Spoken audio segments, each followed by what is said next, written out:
విజయనగరం జిల్లా గుర్లలో రైతాంగం నిరసన చేపట్టారు. నూతనంగా నిర్మించబోయే స్టీల్ ప్లాంట్ కి వ్యతిరేకంగా ఆందోళన చేశారు. స్థానికుల అభిప్రాయంతో సంబంధం లేకుండా స్టీల్ ప్లాంట్ కు అనుమతి ఎలా ఇస్తారని గ్రామస్తులు ప్రశ్నించారు. రైతుల ధర్నాతో రాకపోకలకు అంతరాయం ఏర్పడింది. స్టీల్ ప్లాంట్ కోసం పొలాల్ని నాశనం చేస్తున్నారని ఆగ్రహం వ్యక్తం చేశారు. ప్లాంట్ కోసం భూముల్ని తీసుకోమని స్పష్టమైన హామీ ఇచ్చే వరకు ఆందోళన విరమించమని తేల్చి చెప్పారు. ఈ విషయాన్ని ఉన్నతాధికారుల దృష్టికి తీసుకెళ్తానని తహసీల్దార్ ఆదిలక్ష్మి హామీ ఇవ్వడంతో రైతులు ఆందోళనను విరమించారు.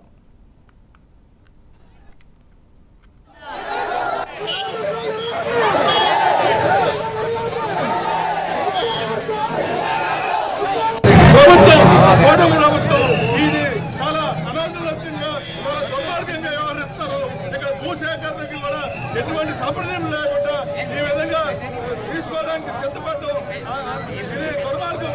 అందుకే ఎప్పటికైనా ఈ ప్రభుత్వం ఏదైతే తీసుకోవాలో ప్రభుత్వం ఇది చాలా అనాదరతంగా దుర్మార్గంగా వ్యవహరిస్తారు.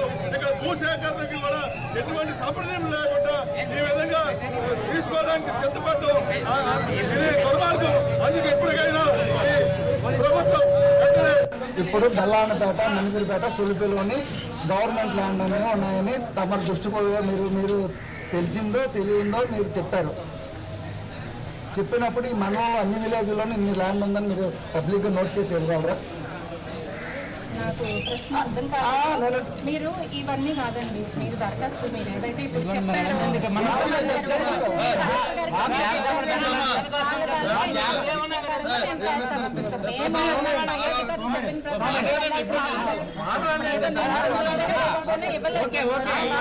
రైతులు కూడా అడగాలి కదా, రైతులు కూడా అడగాలి.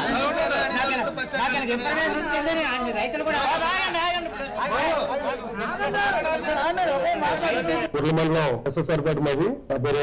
అయితే మా గుర్ల మండలం గల కెల్ల, బెల్లంపేట, దమరసింగి, ఎల్లగాం, మణిగిరిపేట, ఎస్ఎస్ఆర్పేట గ్రామాల మీద సుమారు 1135 ఎకరాల పొలాన్ని ఈ ప్రభుత్వం ఆక్యుపై చేసుకుని స్మెల్టర్ అనే స్టీల్ ప్లాంట్ పెట్టడానికి ఎటువంటి ప్రజా అభిప్రాయ సేకరణ లేకుండా వాళ్ళ సొంత నిర్ణయాలతో జీవోలు 227 జీవోలు పాస్ చేసి ప్రజలు భయభ్రాంతులు చేసి వాళ్ళ యొక్క ఆస్తులను అంతస్తులను భయభ్రాంతులు చేసి లాక్కుంటూ వాళ్ళకి ఉన్నటువంటి విధానాన్ని వాళ్ళు పెట్టుకుంటూ ప్రజా సేకరణ లేకుండా చేస్తున్నారు. దీనివల్ల చుట్టుపక్కల ఉన్న ప్రాంతాలు, ఆ ప్రాంతాలతో పాటు చుట్టుపక్కల ప్రాంతాలు కూడా చాలా నష్టపోయే అవకాశం ప్రభుత్వం ఉంది. ఈ విధంగా ఎట్టి పరిస్థితులు కూడా 227 జీవోని వెనక్కి తీసుకుని ఈ స్మెల్టన్ స్టీల్ కంపెనీ ఏదైతే ఉందో దాన్ని వెనక్కి తీసుకోవాలి. లేదంటే ఈ రోజు ఏదైతే శాంతియుతంగా ఈ గుర్ల మండలంలో ఎంఆర్ఓ గారికి రిప్రజెంటేషన్ కూడా కూర్చో, అదేవిధంగా దీన్ని వెనక్కి తీసుకుపోతే రానున్న తరాల్లో చాలా ఎక్కువ మోతాదులో జనాలు కూడి ఎంత దూరమైన వెళ్ళి అది అరెస్టులు సావుల వరకు వెళ్ళే వరకు ఈ కంపెనీ ఆపిన వరకు కూడా మేము ముందుకు సాగుతామని ఈ మీడియా ద్వారా మేము ప్రకటిస్తున్నాం. మా దమరసింగి విలేజ్ ఎక్స్ఎంపీటీసీ మిసాల్ శ్రీరాములు గారిని. అయితే మా 7 పంచాయతీలు ఉన్నాయి. 7 పంచాయతీ పరిధిలో స్టీల్ ప్లాంట్ వచ్చిందని మా ప్రభుత్వం తరఫున పేపర్లోనే వేశారండి. వేస్తే ఆ రోజు కాంచి ఈ రోజు వరకు ప్రజలు నిద్ర చేయలేదు, అన్నం ఆహారాలు తినకన్నా రోడ్ల మీద పడి ఇబ్బందులు పడుతున్నారండి. అంచేతన ఇది చాలా కరెక్ట్ కాదు. 50 లక్షలు, 60 లక్షలు, 70 లక్షలు ఉన్న ఎకరాన్ని ఎవడండి ఊరుకోమండి ఇచ్చేది 4 లక్షలకి 3 లక్షలకి. కనీసం ప్రతి విలేజ్ లోకి వచ్చి ప్రజా తీర్పు చేసి ఇదిగో మీకు కంపెనీ వస్తుందని గవర్నమెంట్ తరఫున పెట్టాలా, లేకపోతే ఆఫీసర్ తరఫున పెట్టాలా, ప్రజా తీర్పు పెట్టి ప్రజా ఆమోదం 100కి 80 మంది ఓకే అంటేనే దాన్ని ఆమోదించి సంతకాలు తీసుకొని ప్రకటించే పేపర్లో నెయ్యాలండి. ఈ ఎంఆర్ఓ అయినా, కలెక్టర్ అయినా, మంత్రులైనా ఎవరికో అండి ఇచ్చేస్తారు 4 లక్షలకి, 5 లక్షలకి, 3 లక్షలకి. అక్కడ ఉన్న ప్రతి రైతు కూడా ఎకరమో, పావు ఎకరం ఉన్న తప్ప ఎవరికి 10 ఎకరాలు, 20 ఎకరాలు ఉన్న ఒక రైతు కూడా లేడండి. వల్లాపురం గ్రామం. నా పేరు శాశ్వత శ్రీరాములు. నేను వైస్ సర్పంచ్ని. ఈ డెల్టా కంపెనీ అనేది స్టీల్ ఫ్యాక్టరీ ఈ 7 గ్రామాల పరిధిలో పెట్టడం జరిగింది. అదే పెట్టడానికి ప్రభుత్వం ప్రవేశింపింది. అంటే మాకు పేపర్ ద్వారాగా, అలాగే ఎమ్మెల్యే గారు ప్రెస్ మీటింగ్ ద్వారాగా ప్రజలకి తెలియపరిచారు.